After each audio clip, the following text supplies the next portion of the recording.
নমস্কাৰ প্ৰতিদিন খবৰ চাই থকাৰ বাবে ধন্যবাদ আৰু এই মুহূৰ্তত দিবলৈ লৈছো আজি দিনটোৰ বহুকেইটা গুৰুত্বপূৰ্ণ খবৰ অসমৰ লগতে ভাৰতবৰ্ষৰ বিভিন্ন প্ৰান্তৰ পৰা এই খবৰসমূহ যুগুতোৱা হৈছে সেইবাবে আপুনি ভিডিঅ'টোত এটা লাইক কৰি চেনেলটো সাবস্ক্ৰাইব কৰি ল'বলৈ নাপাহৰিব আজি হৈছে 30 জুলাই বুধবাৰ অসমীয়া শাওন মাহৰ 13 তাৰিখ আৰু আজি দিনটোত জন্ম লাভ কৰা জাতক জাতিকাৰ জন্মৰাশি হৈছে কন্যা 2025 বৰ্ষটো চাব গ'লে 210টা দিন ইতিমধ্যে পাৰ হৈ গৈছে এতিয়া আৰু বাকি আছে মাত্ৰ 155টা দিন তেনেহলে আহক প্ৰিয় দৰ্শক আজি দিনটোৰ গুৰুত্বপূৰ্ণ বাতৰি মাজলৈ আমি আগবাঢ়ো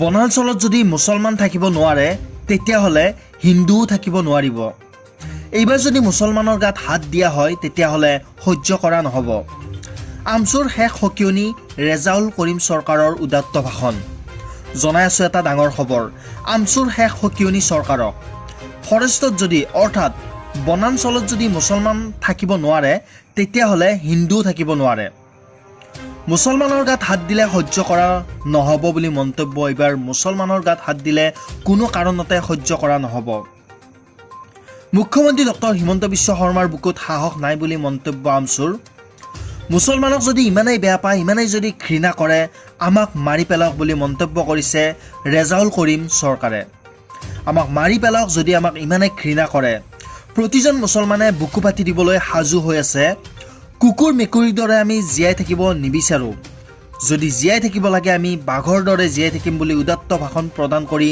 ৰেজাউল কৰিম চৰকাৰৰ এয়া বক্তব্য লাগিলে এদিনেই জীয়াই থাকিম কিন্তু বাঘৰ দৰে জীয়াই থাকিম উচ্ছেদ কৰাৰ পূৰ্বে সংস্থাপন দিয়ক 10 বছৰৰ পিছত বুজিব অসমৰ ৰাইজে হিমন্ত চৰকাৰৰ ষড়যন্ত্ৰ কেৱল গাদী ৰক্ষাৰ বাবে অসম বিক্ৰী কৰি গৈছে হিমন্ত বিশ্ব শৰ্মাৰ চৰকাৰখনে এইখন অসমত হিমন্ত বিশ্ব শৰ্মাৰ যিমান অধিকাৰ আছে মুছলমানসকলৰো সিমানেই অধিকাৰ আছে বিজেপি চৰকাৰক পাপে চুব বুলি মন্তব্য কৰিছে এনেদৰে এটাৰ পাছত আন এটা বিস্ফোৰক মন্তব্য ৰেজাউল কৰিম চৰকাৰৰ আমি হিন্দু মুছলমান বুজি নাপাওঁ আমি মানুহ আৰু মানৱীয়তা চিনি পাওঁ অসমীয়া জাতিক থানবান কৰি পেলাব বিচাৰিছে বিজেপি চৰকাৰখনে এনেদৰে এতিয়া উদাত্ত ভাষণ প্ৰদান কৰিছে আমছুৰ সভাপতি ৰেজাউল কৰিম চৰকাৰে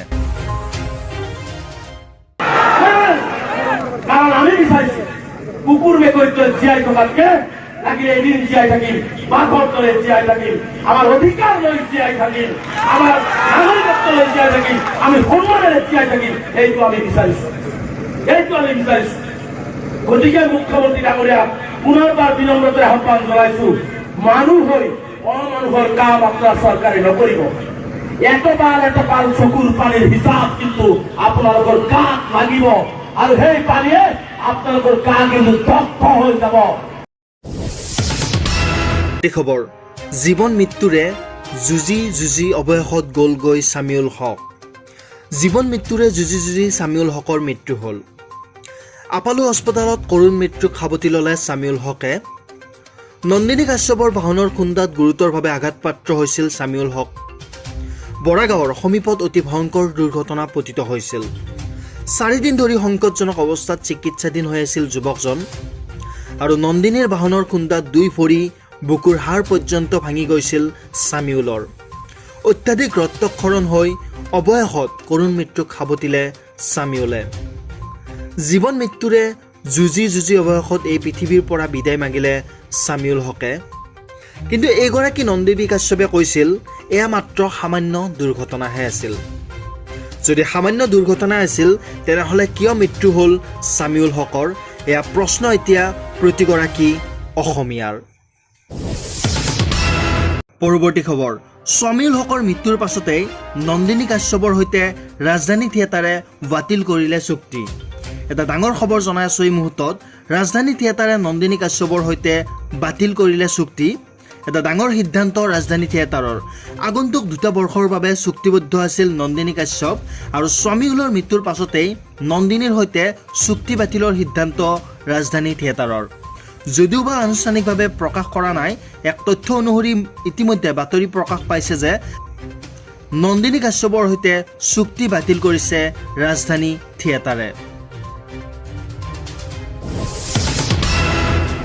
আৰু এইবাৰ নন্দিনী কাশ্যপক অৱশেষত দিছপুৰ আৰক্ষীয়ে আটক কৰিছে স্বামীলৰ মৃত্যুৰ মাত্ৰ কেইটিমান ঘণ্টা পাছতেই নন্দিনী কাশ্যপ দিছপুৰ আৰক্ষীৰ জালত পৰিছে।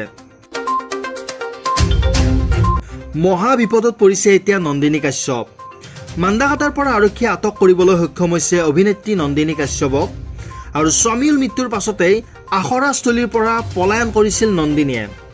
আটক কৰাৰ পাছতেই মান্দাকাটাৰ পৰা পোনে পোনে গুৱাহাটীলৈ লৈ অনা হৈছে। আটক কৰাৰ পাছতেই মান্দাকাটাৰ পৰা পোনে পোনে গুৱাহাটীলৈ লৈ অনা হৈছে অভিনেত্ৰীগৰাকীক।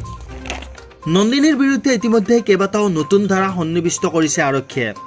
ফোন বন্ধ কৰি আত্মগোপন কৰি আছিল অভিনেত্ৰী নন্দিনী কাশ্যপে আৰু তাৰ পাছত মোবাইল লোকেশ্যন ট্ৰেক কৰি আৰক্ষীয়ে আটক কৰিবলৈ সক্ষম হয় এইগৰাকী নন্দিনী কাশ্যপক। এতিয়া সকলোৰে এটাই প্ৰশ্ন যে এইগৰাকী অভিনেত্ৰী নন্দিনী কাশ্যপে স্বামীউলক এবাৰ খবলৈ কিয় নাহিল?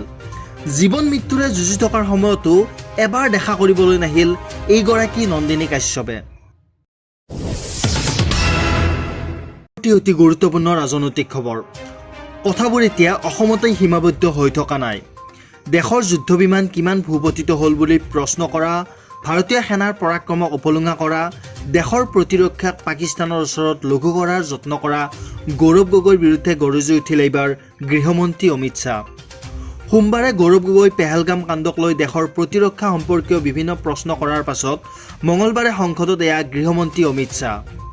অমিত শ্বাহে গৌৰৱ গগৈক উদ্দেশ্যি কৈছে, গৌৰৱ গগৈ আপুনিতো পাকিস্তানলৈ বহুবাৰ গৈছে, কিন্তু আমাৰ সেনাই পাকিস্তান সীমান্তত কৰা কষ্টসমূহ আপুনি নেদেখে। সীমান্তৰ ভৌগোলিক প্ৰতিকূলতাৰ জ্ঞান আপোনাৰ নাই। कहते हैं कि एक भी घुसपैठ नहीं होती है। कभी गए हो आप पाकिस्तान? तो कई बार गए हो गई, अब सीमा पर गए हो।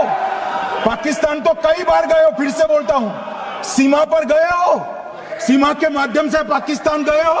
हमारे जवानों की कठिनाई देखो साहब, -43 डिग्री में पहाड़ पर रहकर नदी नालों के बीच में चौकी करते हैं। कोई घुस गए तो क्या हुआ? कोई घुस गया वो बचेगा नहीं।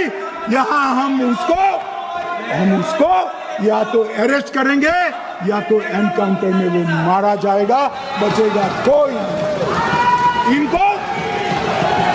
इनको सीमा की भौगोलिक कठिनाइयां मालूम नहीं।